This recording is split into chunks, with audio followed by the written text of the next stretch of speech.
It's 146 111 000 पे देखते हैं लाइन पे कौन है मौजूद। अब हेलो, वालेकुम अस्सलाम जनाब, कौन है वहाँ से लाइन पे मौजूद? मैं आदिल बात कर रहा हूँ।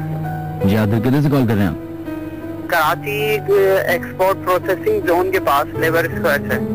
सही जनाब। आदिल, मुझे कुछ इन्फॉर्मेशन आपसे शेयर करनी थी। जी बोलिए। बरमुदा ट्रायंगल के बारे में। जी वो ये थी कि मेरे एक दोस्त ने मुझे बताया कि वो इंटरनेट पे उसने सर्च किया था बरमुदा ट्रायंगल के बारे में यूट्यूब पर। सही। तो उसे एक वाक्य लिखा हुआ वहाँ पर मिला जी। तो उसने वो पढ़ के मुझे बताया। मुझे उस पर यकीन तो नहीं आया, लेकिन मुझे अब वो कंफर्म करना है कि ये सच है या ये झूठ है। बताइए। तो इसलिए वो मैं शेयर करना चाहूँगा। अगर मुझे पता हुआ तो मैं कंफर्म कर दूंगा, वरना फिर उस पर रिसर्च करनी पड़ेगी। चलिए ठीक है, मैं बताऊँ? जी बोलिए।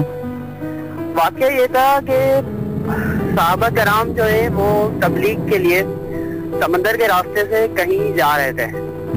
तो समंदर से एक अजीब गरीब किस्म का जानवर नमूदार हुआ और उसने सहाबा से पूछा कि आपने नबी करीम को देखा है, आखिरी नबी को देखा है आपने? उन्होंने कहा कि हाँ, हमने आखिरी नबी को देखा है और वह आ चुके हैं। तो उसने कहा कि आपका एक शख्स है जो मगरिब की तरफ एक टीले पर या जजीरे पर कह सकते हैं, वो आपका इंतजार कर रहा है बेसब्री से काफी सालों से। तो आप उससे मिलने के लिए जा सकते हैं तो आप जाएं।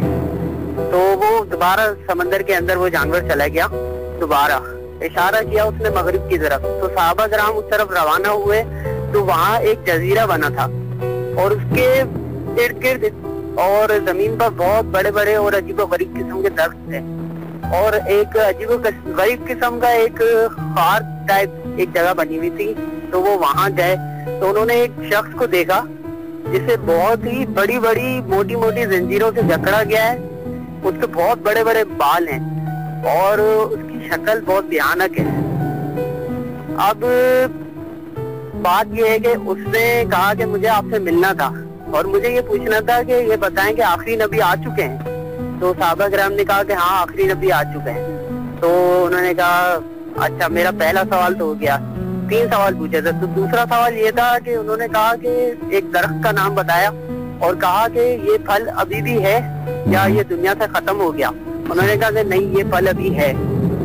फिर तीसरा सवाल उन्होंने एक झरने के बारे में किया कि वो झरना बह रहा है या वो खुश्क हो चुका? तो उन्होंने कहा कि नहीं, वो दरिया भी, वो झरना भी जो है वो बह रहा है। तो ये 3 निशानियां जो है उसने पूछी। पूछने के बाद उन्होंने कहा कि अब आप रवाना हो जाओ, ठीक है? तो सहाबा कराम ने पूछना चाहा कि आप है कौन? हम समझ नहीं पाए कि हमें उस जानवर ने आपके पास क्यों भेजा। तो उसने कहा कि मैं दज्जाल। अच्छा, ये वाक्य है और इस पे मुझे यकीन तो नहीं है, लेकिन ये कि मेरे पास नेट की सहूलत है नहीं तो मैं ये देख नहीं सकता, चेक नहीं कर सकता। आई बिलीव ये एक ऐसी कहानी है जो होता है ना, और आई थिंक ये हमेशा से होता है कि हर दौर में ना, मुझे याद है कि 10 साल पहले भी एक अखबार में तस्वीर आई थी कि दज्जाल मिल गया है और दज्जाल आ गया है। तो वो सब झूठी कहानियां होती हैं। बरमुदा ट्रायंगल से हवाले से बहुत सारे ऐसे वाक़े हैं, ऐसे र्यूमर्स हैं जो फैली थी। और ये जिस जानवर की आप बात करें, इस जानवर का मुझे नाम एग्जैक्टली याद नहीं आ रहा है। इसकी जो ये जानवर एक्चुअली इस तरह का होता था, इसकी ट्रंक होती थी और वो लगता है, हाँ वो एग्जैक्टली उसी तरह होता है। मुझे भी, हाँ वो ट्रंक होती है उसकी और ये बड़ा मशहूर है। ये एक्चुअली जो है, ये कहाँ से आवाज आ रही है?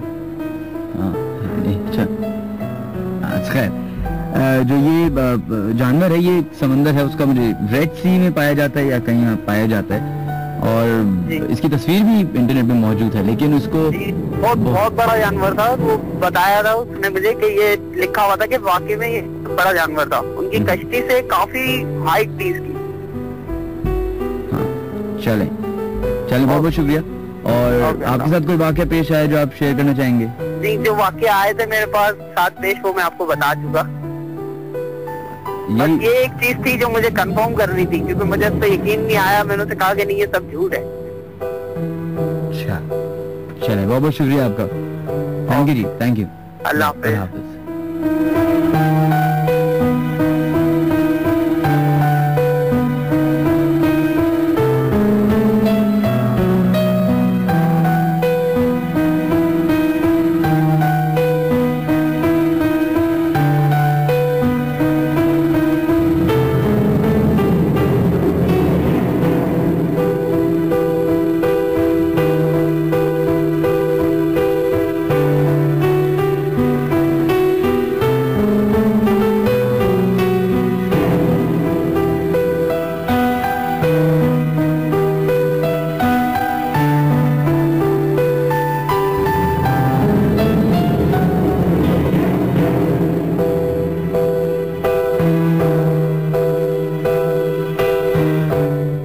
ओके, दैट वाज एक इंटरेस्टिंग वाकया लोगों के साथ शेयर हुआ। इस बात की वजाहत तो नहीं कर सकता, ना ही मैं इसको गलत साबित कर सकता हूँ या बोल सकता हूँ, लेकिन हाँ मेरे अंदर जो कई सवालात हैं उनमें से ये आई थिंक मुझे जहाँ तक लगता है कि एक अफवाह ही है, क्योंकि ये कौन सा ऐसा दज्जाल हो गया या ये कौन सा ऐसा चीज होगी जो खुद ही अपने आप को बता रही है।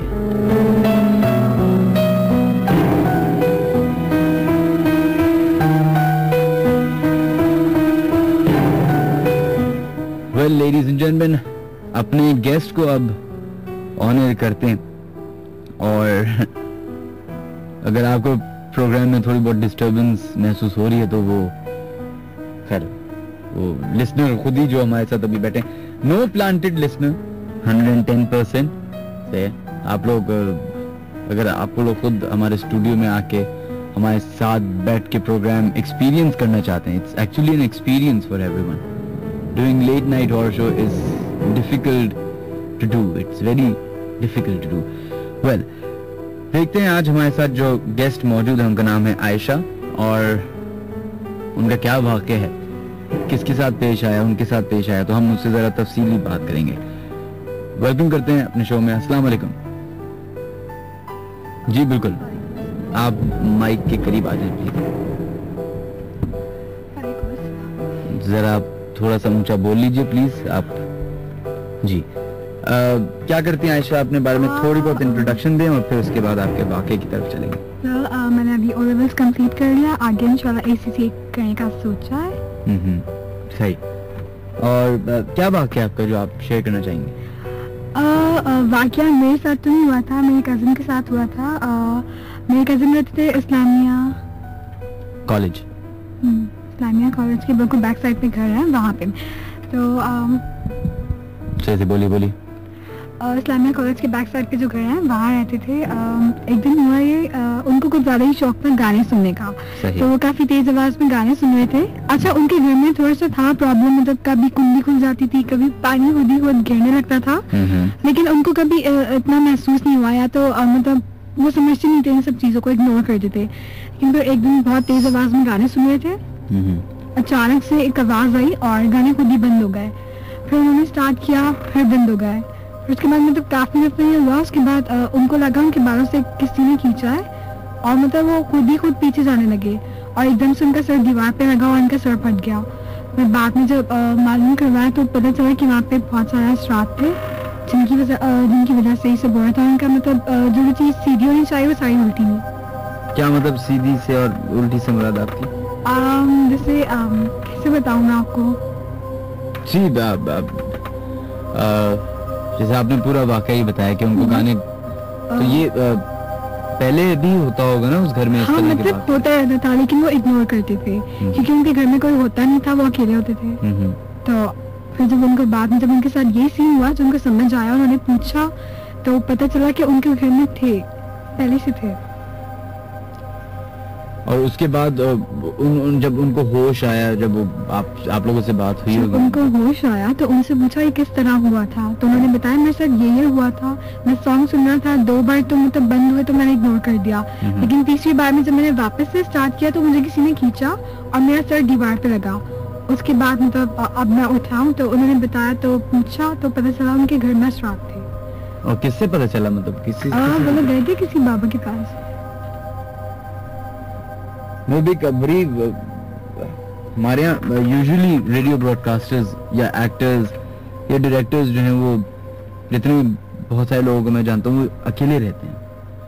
एक अपार्टमेंट लिया हुआ, अपार्टमेंट भी कहाँ पे, सीव्यू पे या फिर डिफेंस में, और वो 3 कमरों का अपार्टमेंट, 2 कमरों का, उसमें अकेले रहते हैं। और वो लिटरली इसी तरह के वाक़े बताते हैं। जैसे एक और मेरा एक दोस्त है, दोस्त तो नहीं, अब काम किया तो इसलिए वो दोस्ती है, he's an upcoming actor, तो he lives alone। वो कहता है कि मैं रात को सो रहा होता हूँ तो मुझे चूहे भागते हुए नजर आते थे अपार्टमेंट में, कि चूहा आया और भाग के चला गया। और फिर कहते थे मैं परेशान हो जाता था, तो कहते हैं मैं 1 हफ्ते तक नोट किया कह रहे एक दिन मैंने वॉशरूम का दरवाजा खोला तो वो जो कमोड होता है उसके अंदर से 3-4 चूहे निकल रहे हैं, मतलब वो बाथरूम में भाग रहे। तो कह रहे मैं दरवाजा लॉक किया, मैं गुस्से में नीचे गया कमर्शियल एरिया कि जाके वहां पे कोई स्प्रे हो, कोई मारने की दवा हो तो मैं लेके आऊँ, उसको मारूं। कह रहे मैं भी ले रहा था, उस दुकान पे पहुंचा तो वहां पे एक बुजुर्ग खड़े हुए थे, शलवार कमीज पहने हुए, वाइट दाढ़ी और बिल्कुल नूरानी चेहरा। उनकी शक्ल कहते हैं मुझे नजर नहीं आ रही थी क्योंकि वो कुछ पीट करके खड़े हुए थे, लेकिन उन्होंने कह रहे मैंने क्लियरली सुना कि बेटा मत घबराओ, अब तुम्हें चूहे तंग नहीं करेंगे। तो कहते मैंने अनसुनी की, वो कह रहे मैं समझा कि हाँ मेरी हाथ में दवाई थी तो इसलिए वो समझ होंगे, वह बोल दिया उन्होंने मजाक। तो कहते मैं अपने घर गया हूँ तो वहां पे एक चूहा नहीं, एक चूहे की गंदगी नहीं। और कह रहे मुझे बड़ी हैरत हुई कि अभी 15 मिनट पहले 20 मिनट पहले यहाँ पे इतनी गंद थी और चूहे थे और ये था। कह रहे मैं बाहर निकला हूँ घर के तो वहां पे बाहर एक बहुत बड़ा ट्रंक था, तो कहते उसके अंदर सारे चूहे मरे हुए थे।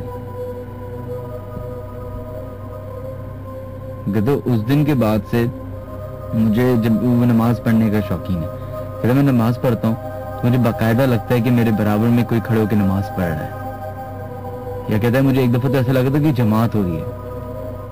तो आप सोचें, आप मतलब घर में अकेले रहते हो, अकेले हों और आपके साथ ऐसा हो रहा तो